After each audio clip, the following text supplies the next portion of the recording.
God does things in His time.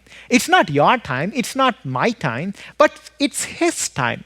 They're going to come to pass. If you look at the famous book of wisdom in Ecclesiastes, it says, "For everything there is a season and a time for every matter under heaven. He has made everything beautiful in His time."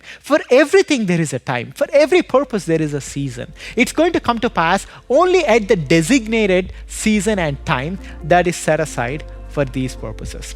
Or you also might know Psalm 1, it says, "This man is going to be so blessed who delights in the law of the Lord and meditates on it day and night.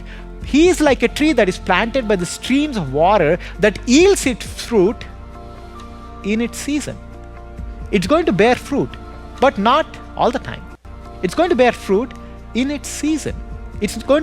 There's going to be a time where the tree has to grow up. There's going to be a time where the tree has to get all the nutrition from the ground. There's going to be a time the tree has to bear branches first to be able to support the fruit. There's going to be a time the bud comes out, and then later the bud becomes a fruit.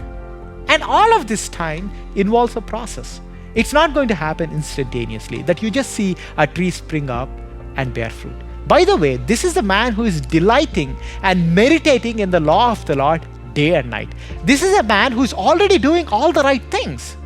He's not walking in the way of the sinners. He's not sitting in the seat of the scornful. He's not standing in the way of the ungodly.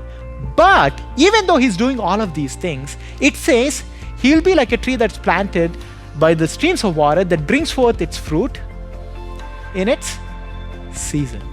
And whatever he does will prosper. So there is clearly an element of timing God has put the way He created heaven and earth. God said on first day He created light and He separated light from darkness. Second day, third day, fourth day. There is days, there is epochs, there is timing in God's work. Even the way He created heaven and earth. How can we expect things to happen instantaneously?